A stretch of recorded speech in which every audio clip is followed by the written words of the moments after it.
Guys, welcome to another 2-minute devotion with Dad. We're in Matthew 26 still, and not sure how long we'll spend here altogether, but there's just so many one-liner thoughts that I have about these passages, these words, the verses that follow. There's just so much in here.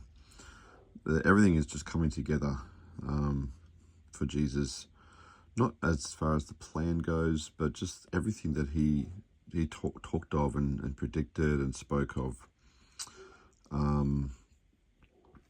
And so, yeah, I just want to pull out a couple of things that speak out to me in this very solemn chapter. 2 chapters, really, 3.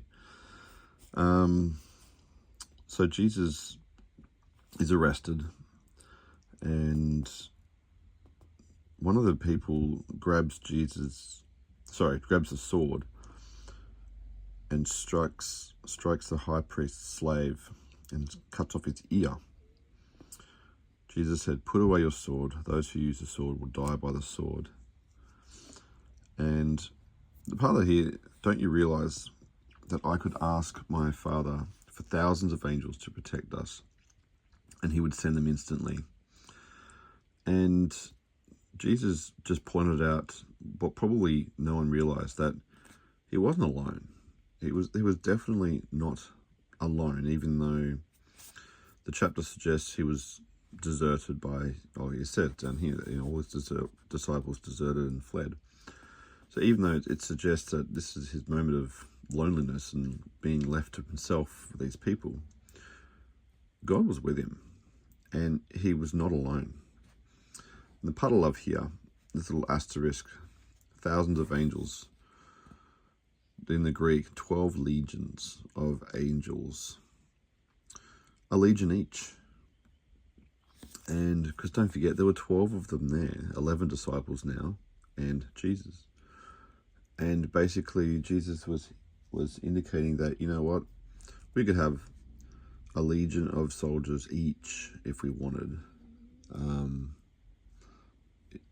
and that would be easy. Now down here in my notes, Jesus used Roman military language. So a legion was about 6,000 soldiers. But we're talking about a legion each.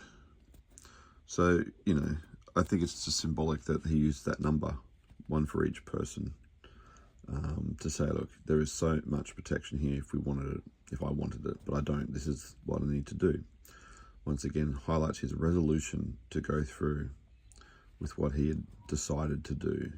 There is no stopping him. This is it. And that's what makes him strong.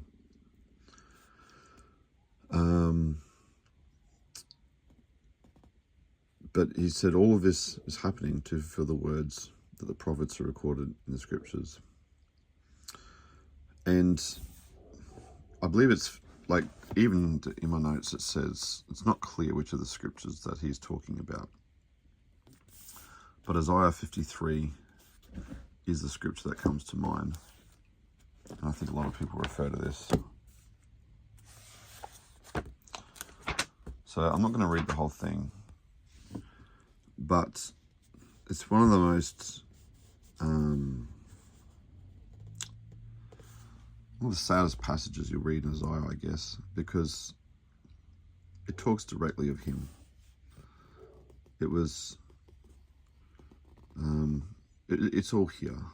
The way he was treated, the way he said nothing, which we'll be coming to later. He knew his destiny. He knew his purpose. Everything that he had been here for was coming for this moment.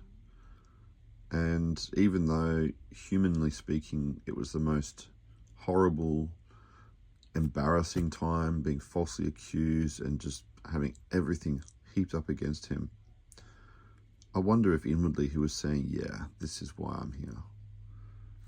This is what I came to do.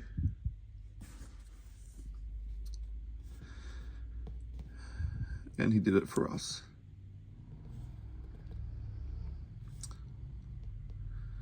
And it's all starting to culminate here.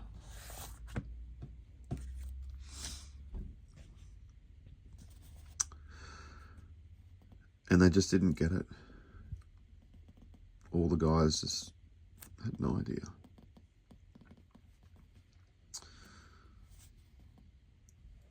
But what's amazing is that Jesus' integrity has now started to show for itself, because they were trying to find witnesses who would lie about Jesus so they could put him to death. But even though they found many people who agreed to give false witness, they could not use anyone's testimony. Now, why is that?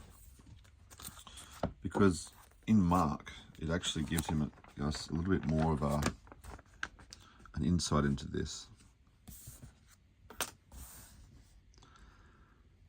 And it says, they were trying to find evidence against Jesus so they could put him to death. But they couldn't find any. Many false witnesses spoke against him, but they contradicted each other.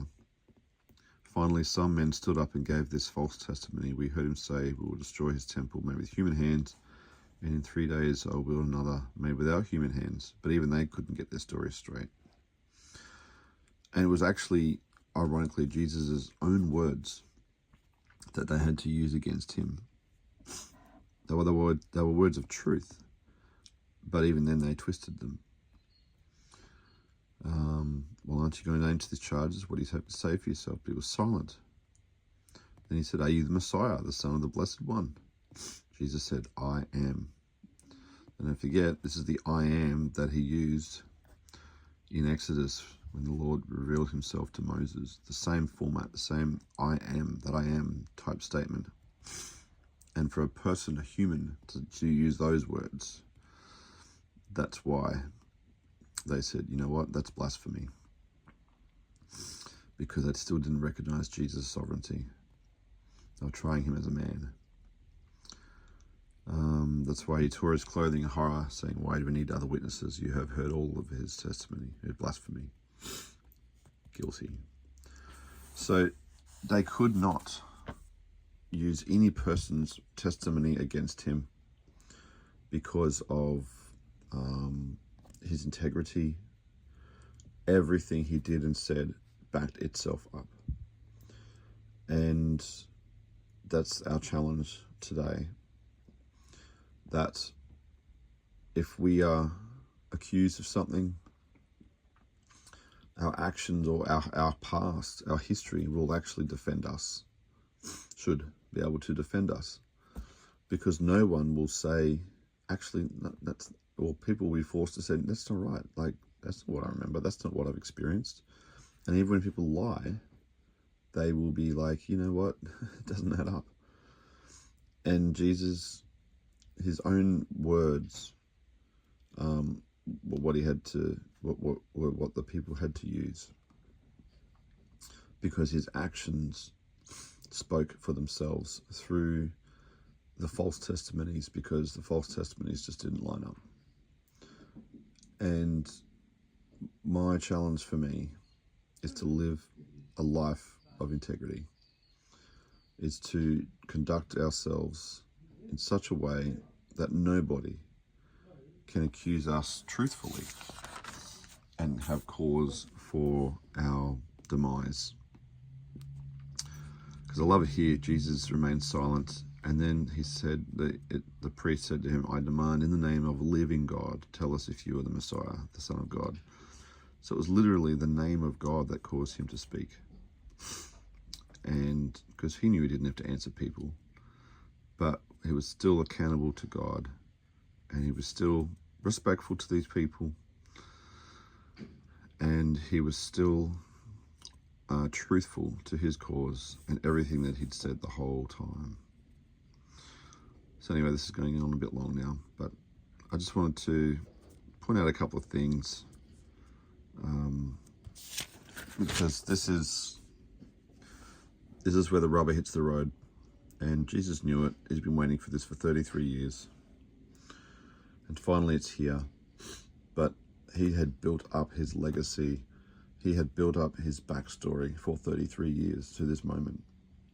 And so when our moment of trial comes, when our moment of fire, attack, whatever you want to call it, comes, the challenge is that all along we should have been doing the right thing, saying the right thing, preparing our history correctly, so that when people doubt us or attack us, try to find cause, our actions will speak for themselves. Anyway, I'll leave it there. Bless you guys. Have a great day, and I'll catch you next one. Bye.